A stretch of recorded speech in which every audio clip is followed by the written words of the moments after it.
Okay, I'm pleased to welcome all our guests, not only from Poland, but from USA, France, Germany, Austria, yeah, and from Polish guys especially. Nice to meet you, nice to hear you, nice to see someone of you. I hope that will be valuable time for you today. It's my pleasure to be a host, but today Anna and Ewa will discover with us how to transform our organization, our team, to new reality, to the future. But future is now, yeah. But because everything is changing, we have no time to long preparation. So today we see one of the possibilities how to prepare our teams, our organization to the future, how to be ready with our team to new attitude to leadership. So Ewa, Anna, your turn. Thank you, Piotr. Hi, everyone. It's really, on one hand, super cool. On the other hand, a little bit weird to talk to mostly Polish people in English. It's a really new thing for me as well. And what I would like to start with is just setting up an intention, just sharing maybe an intention of mine and Anna hers, and introducing ourselves. So for me, the intention for this meetup is to share the enthusiasm that we have for new ways of working and relating in organizational context, and also to show you through our lenses how we look on organizations and how we look on the changes that we trigger there. And it's really great to have Anna with me because she has sort of special affair with Poland. Great, lovely food. Yeah, so I would like to invite you to introduce yourself and share your intention. Yeah, so hello, welcome everybody. I'm not sure how one does meetups in Zoom. Is it like video on or off? So let's feel free to experiment. It's sometimes a little bit weird just to see the names, but I don't know if bandwidth will hold it. So maybe some of you will also dare to put on your camera so we can see you. That would be lovely. So it's a bit of a request. My intention was to enjoy the time here, thank you, with Ewa, and also to share a little bit why we think that organizations are an important lever when it comes to this world, and also what this context that we're in sort of it requires organizations to do. And I hope you go out of this touched, that could be irritated or inspired or excited, but at least that the hour and a half we're planning to do together does something to you and you're not leaving totally bored. Yeah. So a little bit about me. So my story actually that brought me here today starts when I was 18 years old. I did a 1-year European voluntary service in Wrocław in Poland. And there I discovered that one can work with groups, and that when you work with groups, sometimes a group of people comes together and it's awesome. And sometimes almost the same people come together and it's really difficult. And the question of why is that sort of has been with me ever since. And in the last 3 years, sort of my focus shifted to organizations, because I don't know how your experience is, but sometimes we believe, or we would wish, that organizations are like machines, that you sort of have an idea or a vision and you put it in, and then on the other side of it comes out exactly what you hoped it would. And in our experience, organizations don't work like that. There is a lot of chaos that happens in between, and they're not so controllable. So understanding how organizations really work is one of the things that really inspired me. But on my quest, when I was 22 years old, I fell in love with a Frenchman that is actually on this webinar. He didn't tell me he would come, but he's here, and I lived in Warsaw for 5 years. And mówię po polsku. Tylko zdecydowałam, że dzisiaj nie jest ten dzień, w którym będę prowadzić warsztat po polsku, ale mówię. Tak. I chyba następnym razem, jak Mida będzie na żywo w Warszawie, to po polsku. Tak. I just said in Polish to all the English speakers that I do speak Polish. Yeah. In a very long way of saying I speak Polish. Yeah. Yeah. That's a little bit about me, Ewa. I don't know if that was what we wanted to say, but awesome. Yeah. Okay. Good. Awesome. Introducing myself, I live in Warsaw on a daily basis, but I also work with Dwarfs and Giants, and we'll talk briefly later on about this organization, because also a cool example of Next Land company. And my story was a little bit different because I came through loads of years of learning and working in environments and on things that I really didn't enjoy. And I was really unhappy in there. And one day, I was obviously preparing myself mentally and emotionally to that. I decided to make a break, and I never came back. That was not the plan. But in the meantime, I met Dwarfs and Giants, and then my affair started with Vienna and with new ways of working. And that was my aim, was just to make environments in organizations where people spend loads of time, places where they also can be happy, and they can also feel like this is the place they want to come and use their own potentials and talents to create something bigger than just them, together with others. And this is where I ended, inviting Anna to come again to Warsaw to run this meetup with Management 3.0. And that was also a very important meetup for me, because that was the first place where I started talking about holacracy. That was my first trigger to start this journey towards Nextland. And I had one presentation there like 3 years ago, or maybe 3.5 even, about the fundamentals of holacracy. So, shall we go on? Yes. So what we're going to do now is we're going to ask you to go into breakout rooms and go into small groups. We heard before that this is often the moment when people leave the meetup. So, okay, not sure if this is what's going to happen. However, so we realized that it's part of our work, and the way we work with you today is also the way we work with clients. So in case that's not clear, we are a consultancy. We work on organizational transformations towards new ways of working. We call it Nextland. That's our word, and we're going to tell you more about that. But first, we're going to put you into trios, and you're going to have 6 minutes, so really short, to meet 2 other people. The first thing, you're probably going to need to decide on language. So we're just crossing our fingers that you're with the people, that everybody will somehow be with people they understand each other. And we're going to ask you to answer 2 questions. And I'm going to put the questions again into the chat for everybody to see. The first thing was, what was on your mind and heart when logging into the meetup today? What kept you busy? What question were you with? And that might be the meetup, but it might be also the really exhausting thing that happened in work today. So just answer what's true. And the second thing is, what are you looking forward to today? Which is also a different way of asking, why did you come? What is it? What specific aspect, with what ear are you listening tonight to this conversation, this presentation that we're going to do in the next hour and a half? Okay, so Piotr, you're going to press a magic button that will now put people into breakout rooms. Okay. Are you ready to do that? Yes, so we'll set it for 10 minutes, right? 6 or minutes. 8? 6 minutes. 6. Okay, got it.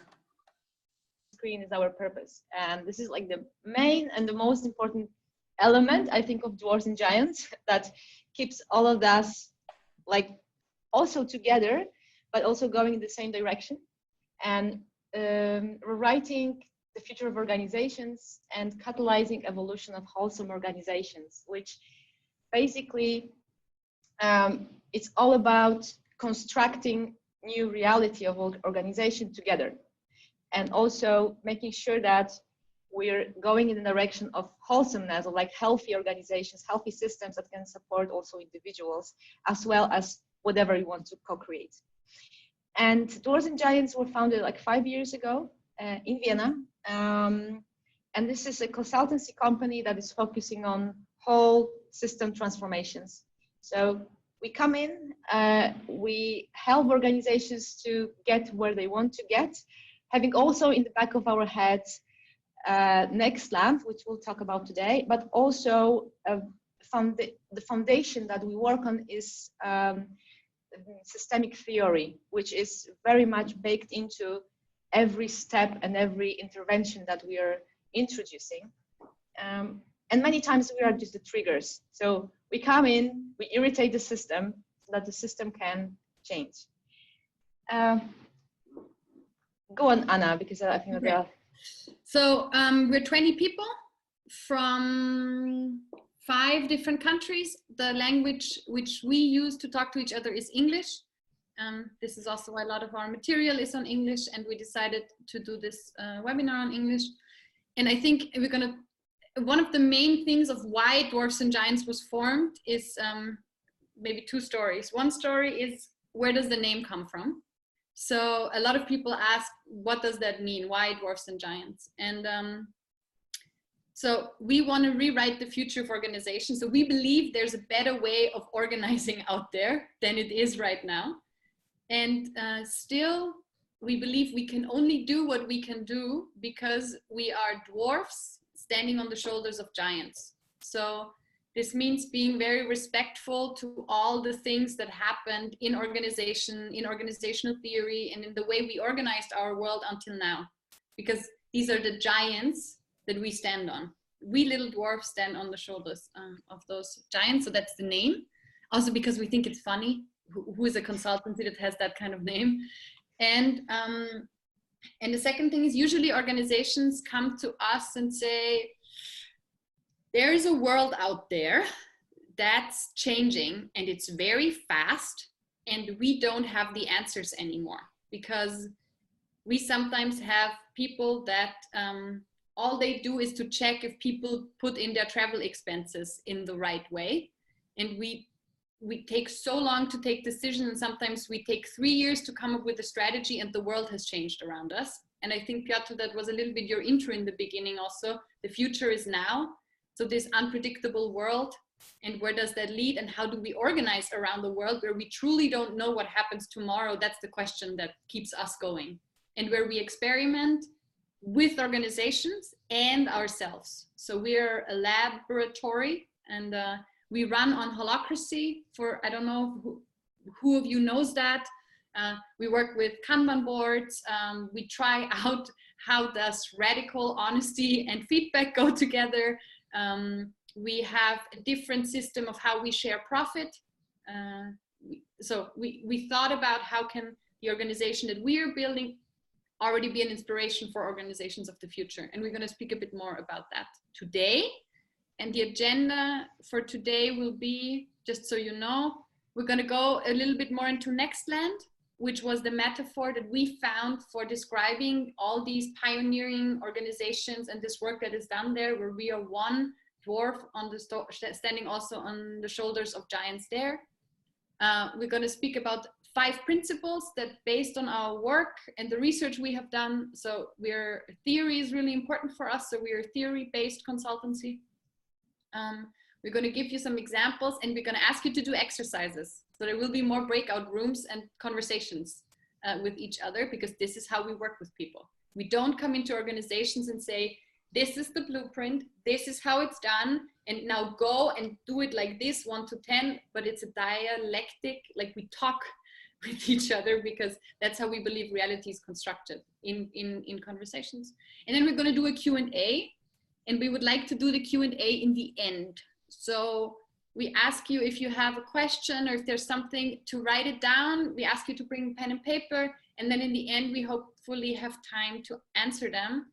I think the meetup was sent out for 3 hours originally, but we heard that 90 minutes is the maximum that's possible. But if one of you is really excited and wants to ask 25 questions, me and Eva don't have a 3-hour slot planned. So we will have time to hopefully answer all the questions.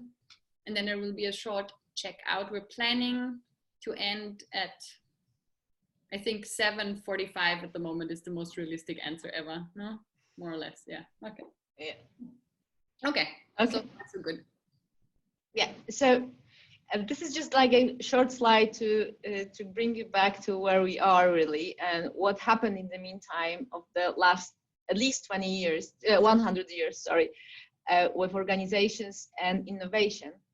As you may see the differences between the top pictures and the bottom pictures of 1920 and 2020, they're completely different things. Like car is completely different now than it used to be before. But the thing that hasn't really changed in our perceptions is how the organizations are structured, how we work in organizations. And when you would see the chart from 1920, you would be like, okay, this could be also true for today.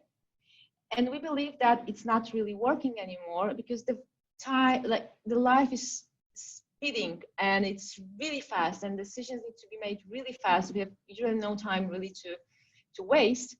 And the current situation also showed us that, yes, we need to react really quick.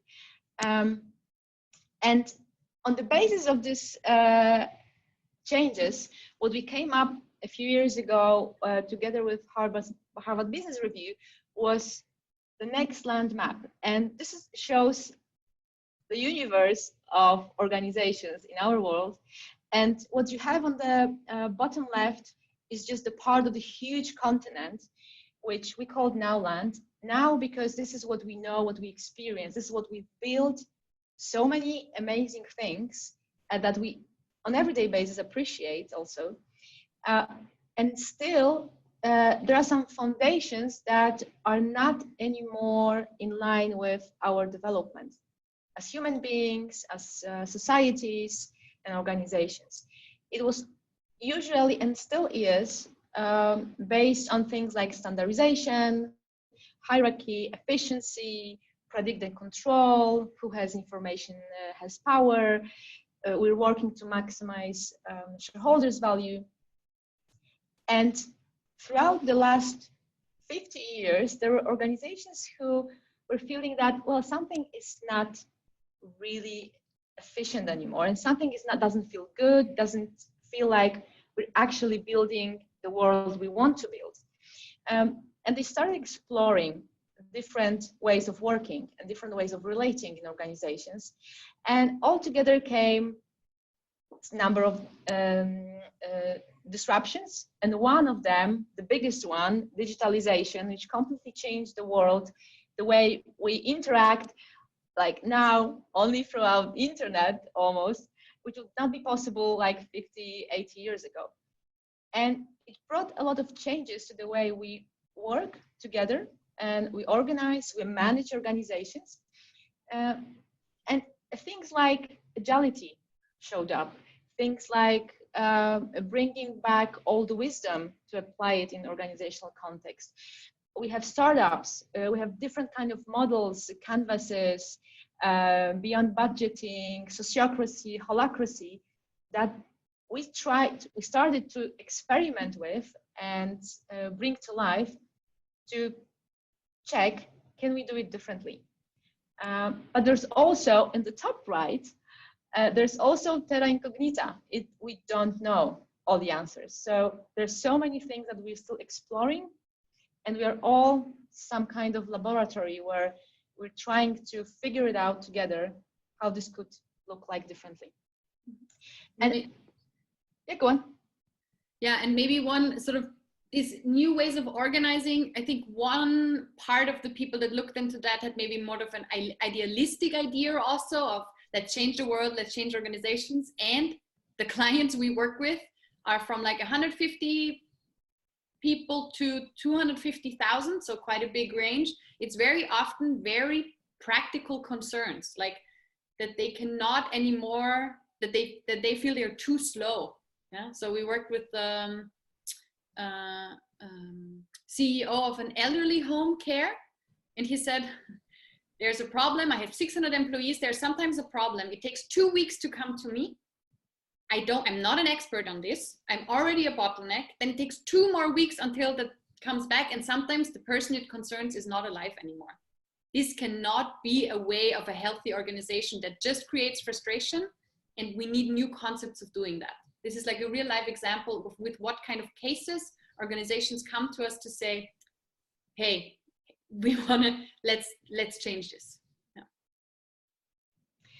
And out of that, out of our theoretical analysis, out of all the experiences we've had with clients, and also conversations with other people, other consultants around the world, we came up to writing down 5 principles that we thought that this is something that can guide us towards changing the way we organize ourselves in the company context, in the economic context.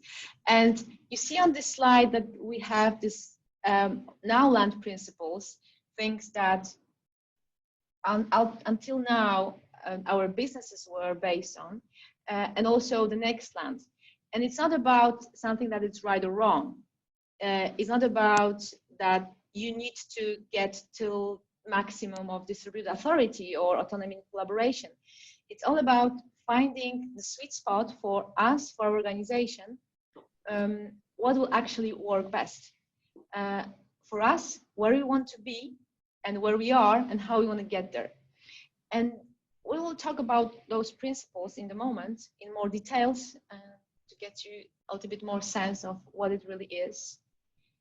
And we'll start with the first one, the purpose. Yeah. So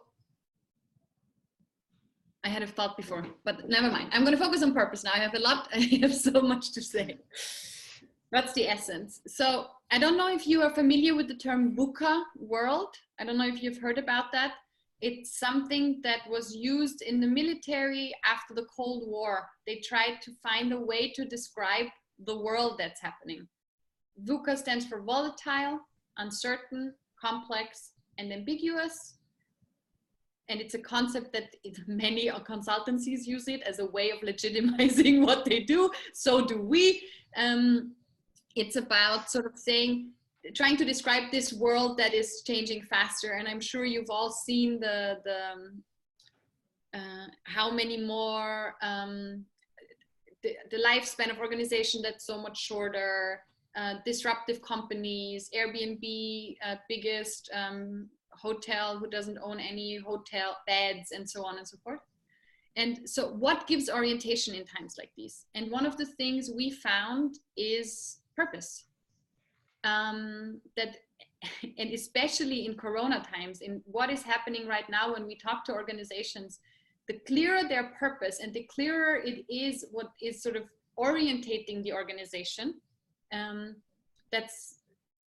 that is more easy to navigate in times like these, and we talk to a lot of CEOs, they tell us at the moment, we don't know. We keep production running, but we don't know if that's a good idea or not.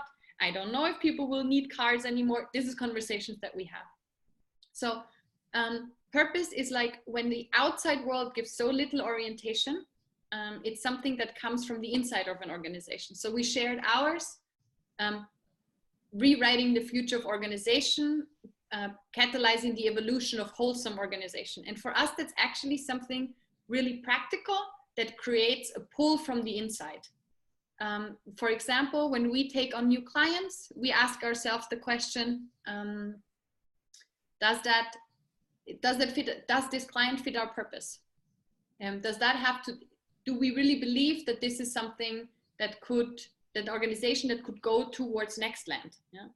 Or are they looking at a whole system transformation, or are they looking just for an excuse agile project? I don't know what's your reality. We have never that, you have the organigram. I don't know how you say that in English, the whole organization. And then you have a little box here, which is, this is the agile team. And we would also like them to be agile because that would be really good for us. We're looking for organizations who mean it when they say purpose is more important than maximizing shareholder value.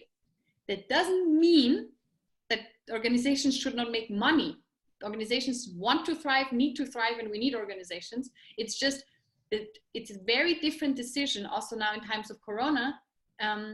If purpose, so one organization we work with in their purpose, they say what we do is we stand on it for generations, and they now know they need to fire 250 people. And then they realized, okay, but generations, how can we think this differently? And they are now thinking of cutting the income of all employees, more for the top management, less for the workers, to not have to fire that many people. And if making money would be the only guiding factor, they would take a different decision. And maybe next slide, Ewa. Mm-hmm. One of our one of the things we do is we do purpose quests, where a group of people that is deeply rooted within the organization goes together for a certain time in dialogue and with different levels of knowing. So it's not only the mind, but we also have a body, we have a heart, we have emotions. Together they try to uncover the purpose of organization. It usually takes a preparation time of 3 months, where a group of people does interviews, then we do a purpose quest with them, and then it takes again time to reintegrate that into an organization. That's a process of about a year. And as you see, it's this process of having a breakthrough question, having a question of what is our purpose, and then going into a process like that. Yeah. And maybe to add, it's not just about finding something which is very heady and very just from the mind. It's about finding something that people can relate to on the personal level as well, something they can feel, that they can sense. And this is why the processes of revealing this organizational purpose are very much focused on getting information from the field, from many, many people, not only the few, so that we can make sure that this is something that people share, that it's there and it's not just invented in mind. Yeah? Yeah. Yeah. So we move to the second one, for which purpose is really essential. Because when we have all this overwhelm of information, a very complex environment, it's really difficult to be clear on how to make decisions.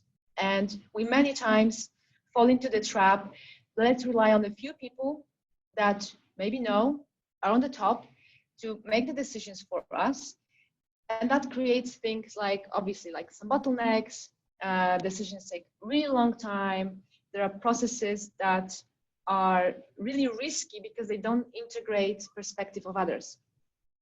And what we would like to build is organizations that are very responsive to all the changes that are happening in the environment.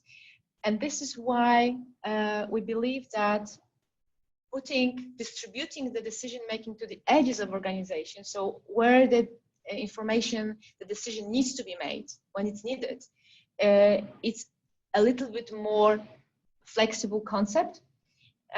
It's also about integrating various perspectives so that we make sure that a decision is made where the best knowledge is and where the decision-making ability really exists.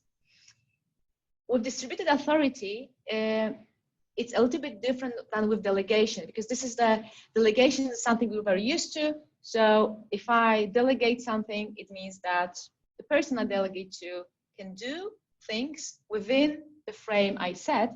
And at any time, any point, I can take this delegation back. I can overrule the decision. And when we talk about distributed authority, we talk about system where any power holder cannot overrule a decision. And this is where we come to concepts like holacracy, for example, that we use at Dwarfs and Giants, which basically means that we have roles which have accountabilities, very concrete, which also have purpose. which is aligned with the purpose organization. And we, filling the roles, can make decisions that we sense are best for the organization. And nobody can actually overrule, unless obviously there might be rules that require us to integrate some information, some objections, to get more consultancy from inside or from outside of the organization to make better decisions. And this is the example of one of the roles that actually Anna is filling at Dwarfs and Giants, and it's called Master of Ceremony. But basically, this role takes care of our Harbor Days. And Harbor Days are days that we have usually every second or third week, where we share information on the organizational level, so all the finance information, all the whatever marketing, design, any kind of data that we feel that it's useful to be updated on. We also have tactical meetings, governance meetings, which are very holacracy related, and any other sessions that we find it's really essential to have the collective working on that. And Anna filling this role, and it's not only Anna filling this role, because there's another person, Joey, that fills this role. They decide on the agenda. So they accept pitches and for different kinds of sessions, different needs, and then they make a bet, sometimes maybe, but actually a decision based on what they sense in the organization what's needed. And that means sometimes that some people will not be happy with this decision. But this is on one hand, to make clear who's deciding on what and not to go into never-ending discussions on how this day should look like, and also to keep us focused, and also to make sure that people with skills, abilities, for example, in facilitation, sensing, what's needed for organization, can make those decisions. Anna, would you like to add something? Yeah. It's your role. This is now my role. Yeah, I'm trying to be the MC, but people don't like that abbreviation. What I find really interesting, not only about, so the role I got after joining the organization for 3 months. So this is also, I think, a way, and then I was able to decide for the organization. I think this was quite risky. It worked well. But I think this shows how many, how Dwarfs and Giants is sometimes a bit of a different organization. However, the concept of roles is something that we use or introduce in almost all organizations we work with, no matter how much self-organization or next land they want to do. Because knowing what I am responsible for and what can be expected of me, and knowing what's the purpose of what I do, is something that just makes life easier. And it's also, I don't know how you say it in English, there's like, you know, when you apply to a job, there's something like a job description. And very often these job descriptions, no one remembers them. Whereas this system is something that tries to keep alive what is actually the reality of the organization. So also if someone leaves, it's very easy to say, oh, who is this? What are the roles? We need handover of these roles. How do we do that? And in Austria right now, there's short work. So our employees reduced to 10%. We have only 3 employees because we're all we're all co-owners, let's say, of the organization. And then we had, within 2 days, it was clear, these are the roles that are open. These are the people that take it over. We made an Excel, we made the talks, and it was done. Yeah. And one more thing to add to that is that it's very important to keep this developing. So it's not that you just put those roles and they stay like that forever. You adopt it, you update them all the time. And I think that in our system, every week there are at least few changes, or even like more than few changes to the organizational structure, which allow us to reflect the reality as it is. If it's changing, we're changing that. And it's also that everybody can have many roles. So like today, I handed over one role that I had, and I really didn't feel like I'm losing something. It was just like, no, it made complete sense that somebody else will take it over. And it's an easy decision. We don't feel like you're losing job or you're losing your position. You're just changing the roles depending on what makes more sense or what fills the purpose. And Transparency. Yeah, I'm going to speak a little bit, and you can already inside yourself prepare, because we have an exercise for you. And Piotra, the breakout groups will be needed soon-ish. So if you want to mentally prepare to do them, yeah. I'm so prepared. You are prepared, perfect. So if you have an organization where you want people to self-organize, to take decisions, because they sense something is weird or could be better or could be different, and if you want that to actually happen, people need access to information. And in many organizations, knowledge is power. So sometimes there are games around who knows what, and that is a source of power. And the easy access to information for everyone is sort of a precondition, or one of these principles also go together. Yeah, if you want to distribute authority, you make sure people have access to the information they need to take intelligent decisions. And this builds trust. So knowing that you can access the information. The most radical example I know is Buffer, that has their pricing, their shareholder, how much money they have on their account. Everything is transparent to the inside and to the outside. We at Dwarfs and Giants, our principle is default to transparency. So if you're unsure if you can share something or not, unless we signed NDAs, speak about it. Speak and share honestly, because rewriting the future of organization will not happen by 20 people sitting in Vienna, Poland, Germany, and Spain. We need this to be a movement. We need other consultancies, organizations to want that as well. So we will default to transparency and share what we know with others so they can use it as well. And there's a culture of transparency that's structurally. So a lot of the things we're speaking about are structures. So this move to next land should not depend on this one charismatic leader that knows how to go and she has it. And then she leaves the job and it's gone. But what structures do you set in place? So this is a real transformation or a real lasting change. And transparency is one of them. And this means structurally, but that also means a culture of transparency in how fast do you address conflicts. So we have 5 days a year where we do nothing else but solve conflicts. So we are trained for this. We do this really often, and still it's just really hard to address conflicts because we live in a society where conflict is a taboo. And so this transparency is not only information, but it's also with each other. And we would like you to do an exercise on this, because decisions are important. And we're going to give you we're going to ask you to go into breakout rooms again. And I'm going to post the question again in the chat. And the question is, list 2 relevant decisions that you took of the past weeks, months, surprised others and or were not easily accepted. So our hypothesis is that some of you are not working in organizations, you might be freelancers. Then choose a team setting where others were maybe influenced. Maybe you had a project or you had a client project. Yeah.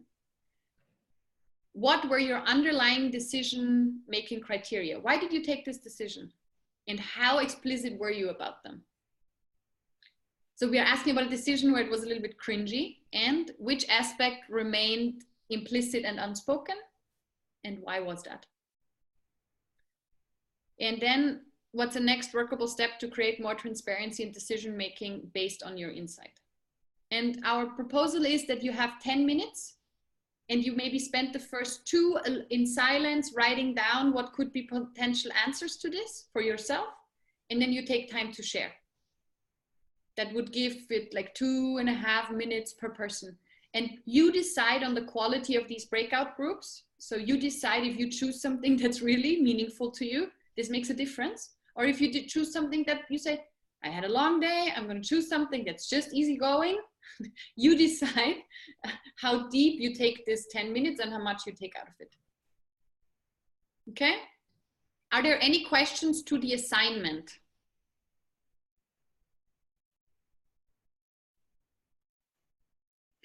People, you look okay. like the ones I can see, you look fine. Okay, nodding, very good. Okay, so Piotr, can you send everybody for 10 minutes into small groups? Sure. Thank you. Thing to what you said, there is no such thing as no one gets hurt in the process. In transformation projects, and it does not even matter if it's about Nextland, that we think, and also in Nextland organizations, people get hurt. People are transparent, there's purpose, there's distributed authority, people get hurt. That is not something that's different in now to next. And I think sometimes we have this idealistic idea, it just tries to eliminate some of the structural factors and the underlying hierarchical narratives to make that different, but that doesn't mean it doesn't happen. I just thank you for that sort of impulse, because I think this is an important thing to say. Yeah. It would be cool to have this question for the Q&A, so we can maybe add to that. Mm-hmm. Okay, I finished. Shall we move then? Yeah. Okay. So the other element of the Nextland map and the reality we're presenting is autonomy and collaboration. And this is a very funny and dramatic one from my perspective, because with all the others, you can find some kind of clear tools, method, logics, etc. that you can implement, which will be really like from here to here, and will guide you really pretty easily, I would say, comparing to this one. Because with autonomy, first of all, we're trying to change the paradigm of there is somebody above us that is overruling us, somebody that is our superior, and ourselves, or the other way around, depending where we are. So this element is based on the idea that it doesn't have to be that there are people who are in this dependency mode. We can also create structures and roles and systems and pathways that will allow people to work together as independent actors. So it's more about working in networks, working in a way that I see you, you see me, I see your talents, you see my talents, and whenever needed, I will follow you because I believe that you know what you're doing and that I actually can go after you. And on the other occasion, it might be the other way around. So then you will follow me because you know that I have some skills that I can actually guide you with. And all the idea, what happens in such a systems is that if you don't have this dependency on somebody being above you in the structure, what happens is that conflict cannot be escalated to your boss, for example. And when you have people who are acting from their autonomous perspective, they will take some decisions, they will prioritize things, they will have some preferences. And of course, in such cases, we have loads of possibilities of conflict, which needs to be some kind resolved, but there will be no boss to resolve it. And so we need to learn how to develop the skills of conflict resolutions, negotiating our boundaries, and what we need to do the work in the way we would like to. And this is a very, dwarves and giants are very radical about it, I would say, because we experiment with all of those concepts and also with this, which brings us to the situation where, as Anna also already mentioned, we have loads of meetings on conflict resolutions. We have loads of sessions, events, like one-on-one concept or group concepts, some meetings, whatever that helps us to get to know each other and helps us to build our relations on successes, get to know our competence, learn from each other, and learn this leadership. And this is also very much related to power dynamics, where if I cannot be the boss to someone, I need to find my own way how to be the leader and what it means to me, and how I create followers to my ideas that I believe are useful for organization. And we would like to invite, Anna, do you have anything to add that you'd like to? Loads, but I think we yeah. questions like, yeah. Yeah, that's like a brief version, as you can imagine. And we would like to invite you to the next exercise, also in breakout rooms, for Piotr to prepare. And this one is a little bit different. It usually can take like 1 hour and a half a day, really, to do this exercise, especially when we have a group setting.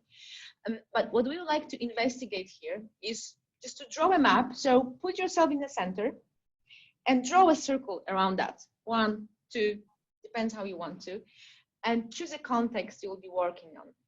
And try to put there people that you feel you care about their opinion the most, that can influence your opinion, even if they don't do anything, but in your mind, consciously, subconsciously, you feel that you want to some kind of please them, you want to do in a way that they will like it, in a day that they will appreciate you, and to see who are you actually dependent the most on. And when you have this picture, just imagine what could be any other step that you can get more autonomy. And this is usually in the hierarchical setup. One of the bosses is the person that you will feel like, oh my God, I need to really be clear on how do I make decisions, what do I do so that I'm appreciated, I get any kind of reward, I get promoted, and how do I get independence. And when you choose a context, we do recommend a working context. Yeah. You can do this also in your private life and so on, because this is the organizations is where we meet.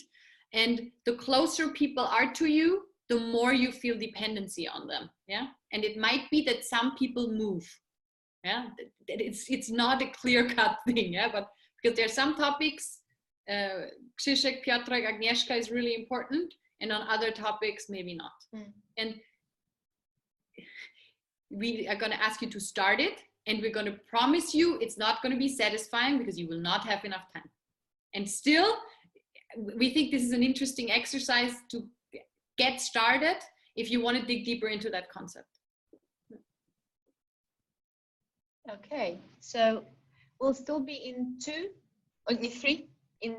trios, and just take a little bit of time, like same as before, around 2 minutes, just to draw your map, and then just discuss it with others, like what showed up, what surprised you on the map, what is obvious, and how you could deal with that for the future to get more independence. Or you say 6 minutes, you draw, and then you just share 1 sentence each because you think this is the best way. Talk to each other. What makes sense? Okay, people have dropped out before, not afterwards. This is the good way of doing it. We've got the good member. So, 10 minutes? Yeah. Yes. Okay. Okay. Do we have everybody back? Yes, we even gained a person. we were 19 before. Cool. Okay, so we would like to invite you like for short sharing. Maybe somebody felt like, oh, I discovered something interesting, or I'm triggered with that because I discovered something which is really making me mad now when I look on my map. And so anybody could share with us your findings. Be brave.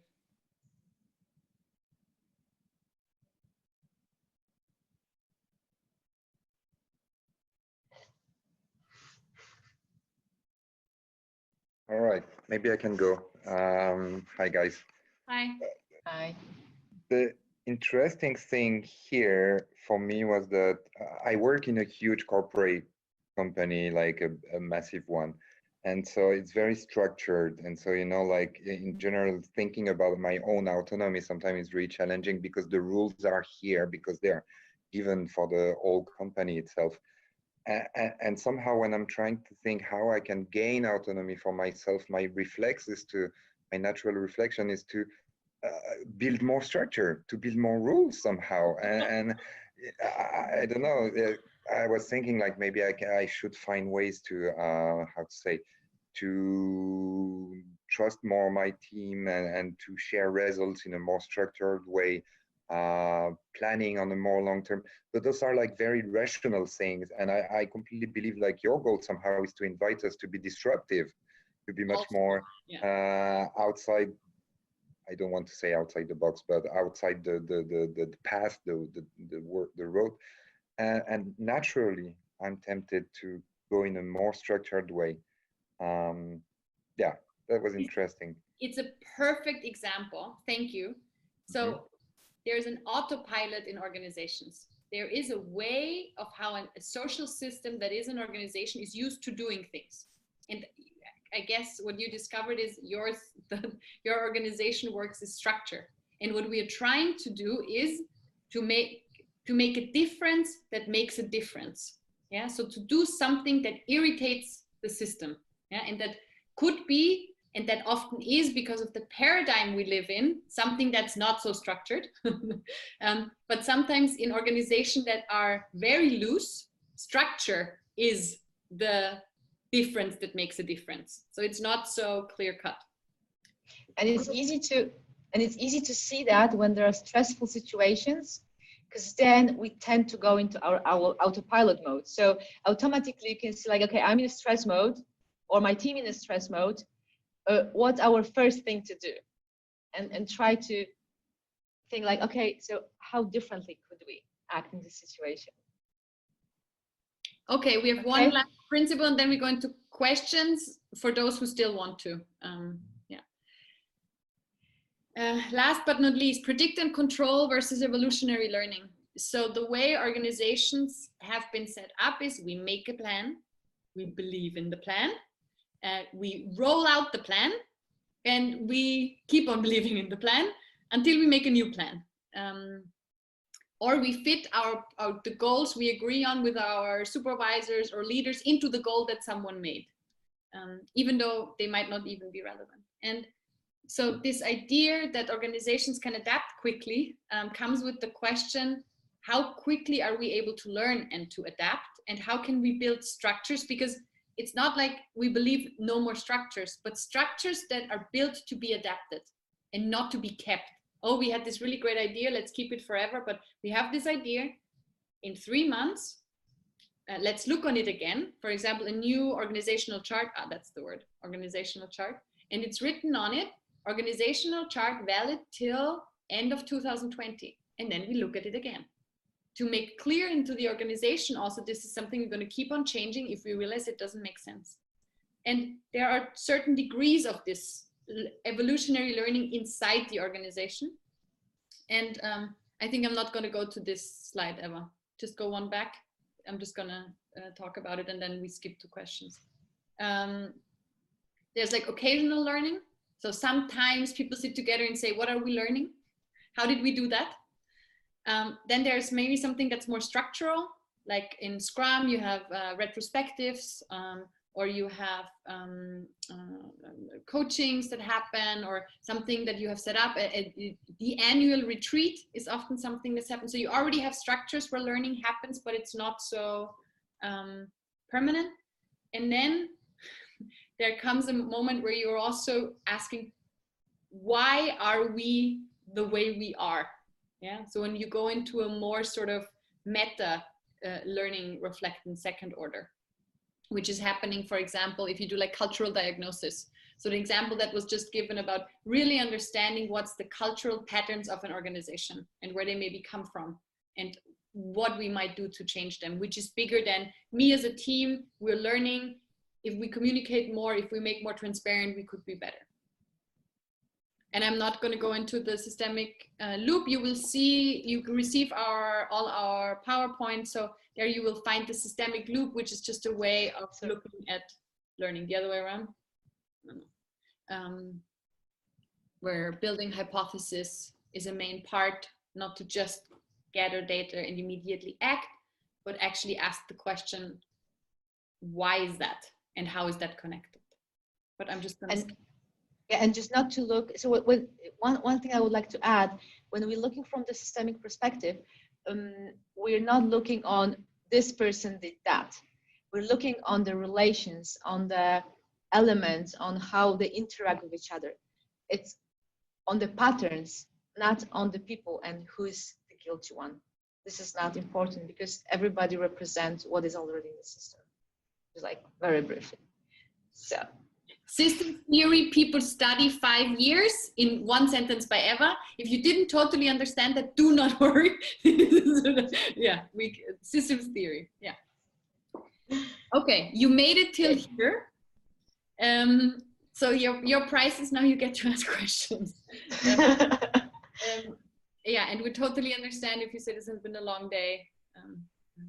I'm good. If you're deciding to leave, we would love if you write in the chat maybe a word or a sentence or something that you're taking, so we know sort of that you're gone. Maybe there was a sentence that you or someone else said that was really inspiring, or a new thought, so we have that as the kind of harvest of today. But for the others, design research phase, how long does it take? Do you mean diagnosis of an organization to understand who they are? Well, it depends on the organization. So we usually do interviews with the organization and what part of the organization we define. And we also try to clarify the mandate. That's what you're referring to? Yeah. Yes. Well, if you work with 150 people, it's way shorter than if you work with 4,000 people, as you can imagine. So it depends a bit on the size of the organization and the kind of intervention we do. But last project, I think 2 months, 2 to 3 months. So okay. Really a proper amount of time to understand the system we deal with. So we're not hurrying through that phase. And it also, if it's a very large organization, it's also how do we set up collecting data, not maybe only through ourselves, but also through guiding others to do the interviews and do the research and bring the information. For us, that's the first intervention, actually.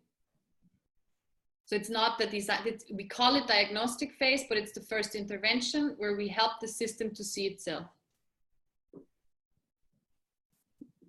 Okay, thanks. Yeah, you can ask us like this or write in the chat. I don't know what's easier if you have other questions.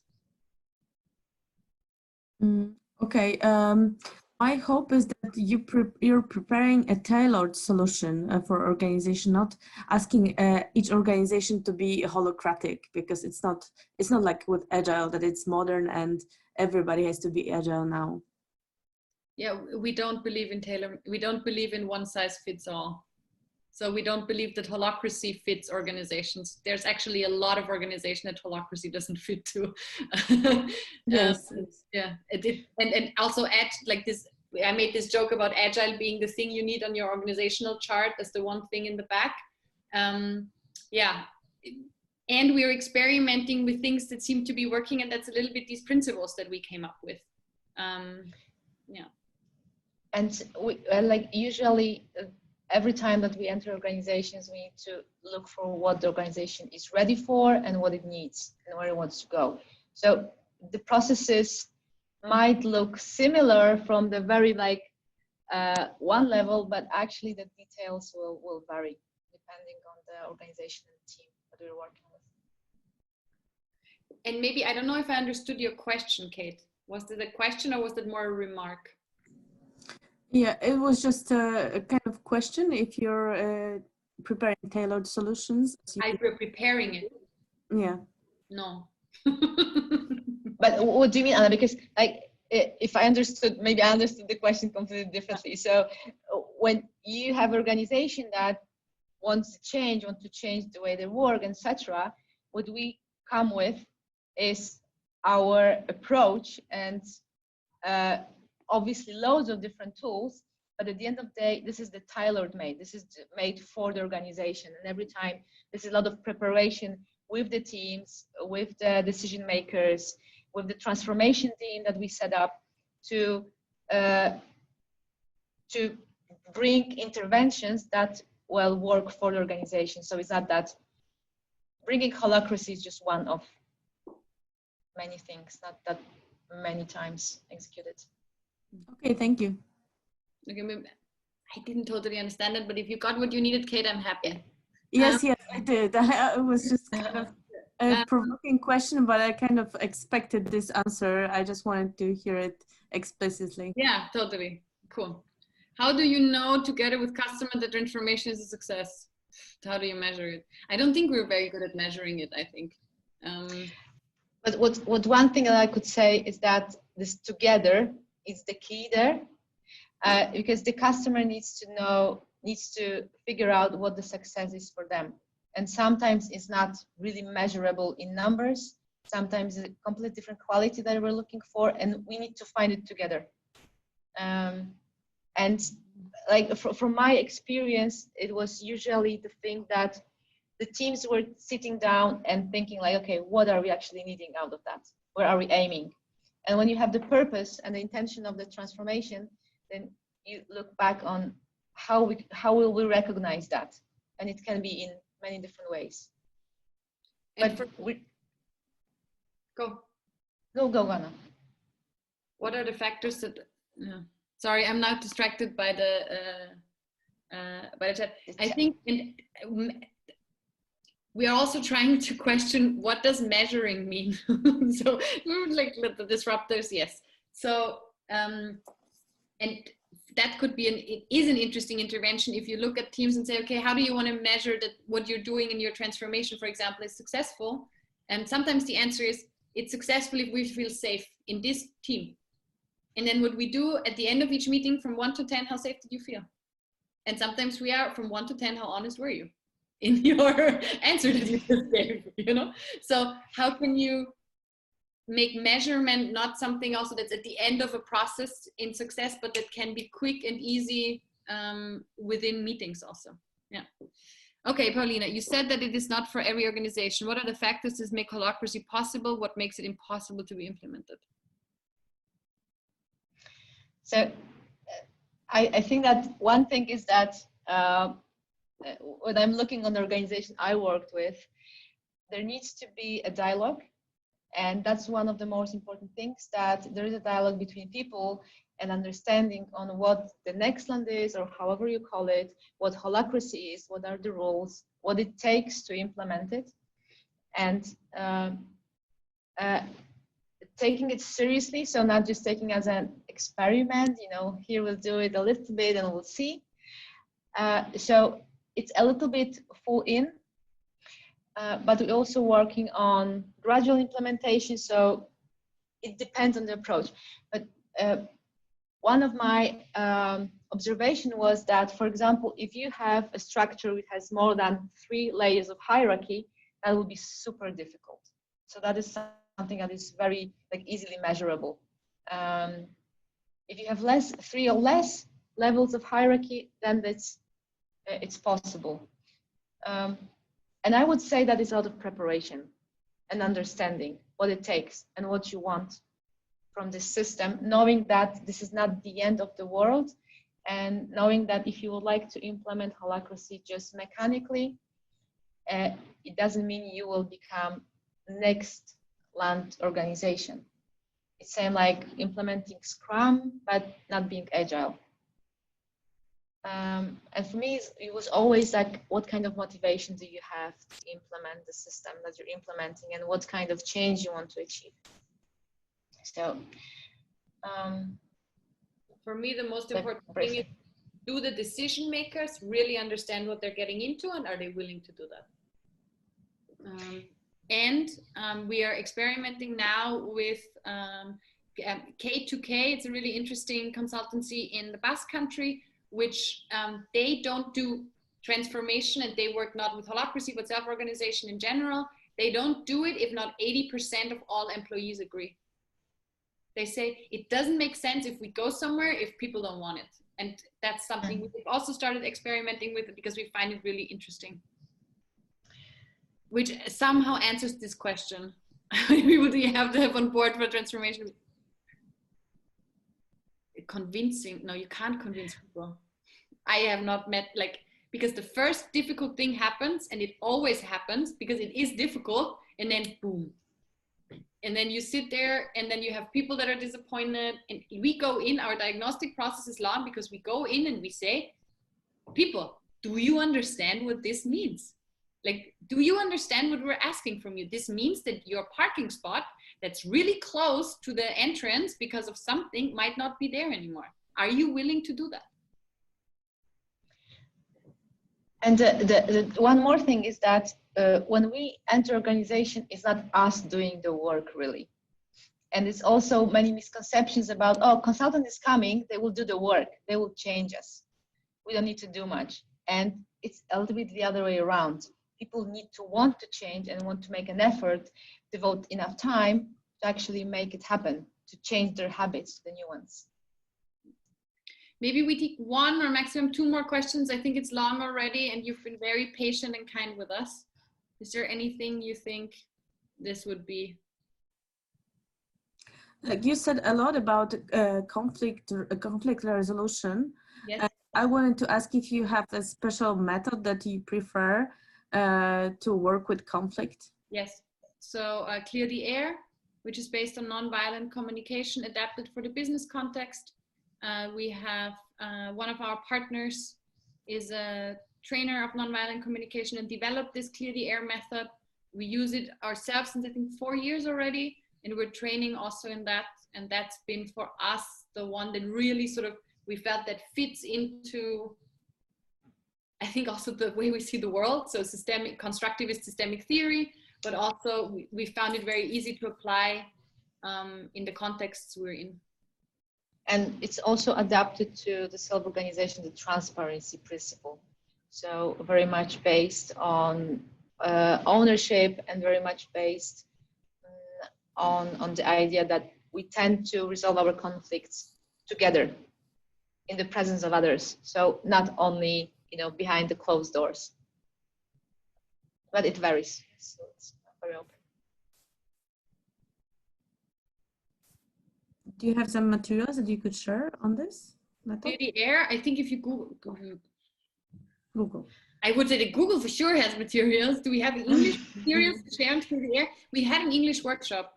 I guess so. I'm not sure if it's, we'll have to check.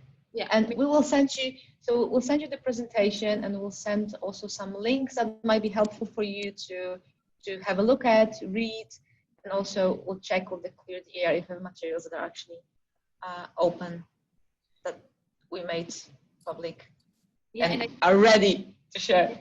And we're thinking of, we had a Clear the Air workshop planned in June, and we're thinking to do it online. We do it German or English, depending if we have English speaking people that are signing up. So there's for sure something around that on the website. Not sure if we do it because nobody knows what we're going to do. Not us, not you. Not Okay. Okay, thank you. Okay? Okay. Okay, Anya, go. Final question. Okay, I have a question. You already mentioned it, but maybe there's another thing you can share. Now I work with students, so my question is connected with that. If you could name like one helpful competence, like young people or generally people should enter with to the organizations to work or want to work in the next land philosophy, like what would it be? One is like communication, that's for sure. That was the what you already mentioned. But I mean, from the perspective of a teacher as that inspires, what could it be like to focus them on?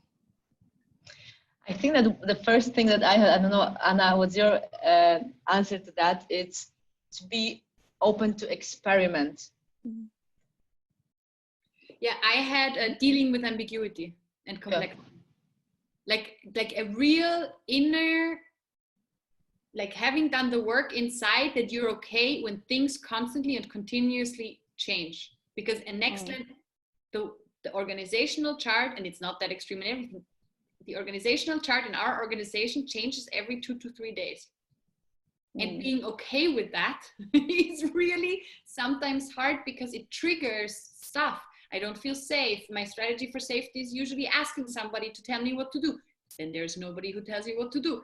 Then nobody tells you if you did good enough job. The amount of triggers that you can potentially also work with in a Nextland organization. And I think that's why we spoke a lot about conflict resolution, but we don't only mean bilaterally, we also mean me with me. I have conflicts with myself. I'm sure that also happens in Nowland organization. That has nothing to do with this, but yeah. So I would say dealing with ambiguity and change, and open to experiment, openness to, yeah. Which is the same I had in mind, like that's being able to react pretty quickly and not being stuck with the emotional states of, no, I'm not going to change. I'm not going to go there. I'm not going to experiment. I'm not going to make a different path. Yeah. Okay. This was it. Yeah. And so I managed to have in this webinar my mother, my ex-boyfriend with whom I moved to Warsaw for, and an old friend from Italy, and all of you. So I have a chatbot. And this is, I think, I'm going to say something, Ewa is going to say something. When you're leaving, it would be lovely if you leave in the chat, maybe you heard a quote, a sentence, or a concept that you found inspiring. That's really lovely for us. We also may use it on social media. Ewa, thank you for inviting me. And next time we do it for real in Warsaw with more time. And yeah, these are my final words. And for me, I'm really grateful that it happened, because I thought that, well, that's going to be a really difficult situation when we cannot be on the side, and we had a plan for much longer than we had eventually, because it's really difficult to stay present online the whole day, especially in the evening. So I'm really grateful. It's really cool. Thank you, Anna, for joining, and thank you, Piotr, for invitation. Ah, yes. Thank you, Piotr. I don't know if you say closing, but you are on Piotr, you're muted. No, you have to unmute your. I think we can say something. Yes. Say something. Ewa, Anna, thank you for sharing our knowledge and experience. Thank you. Okay. And one word from me. Hey guys, if you don't know, we have a dedicated Slack chat from Management 3.0 Warsaw, so you can join us. The link will be went by mail to you, and we can share it with you with the presentation from you girls. Thank you very much. The knowledge was amazing. Yeah, cool. Thank you. Thank you. We hope it was useful. Yeah, as you always do when you invest time with people. Dorota is nodding. Okay, very good. It was useful. Yeah. Thank you. Cool.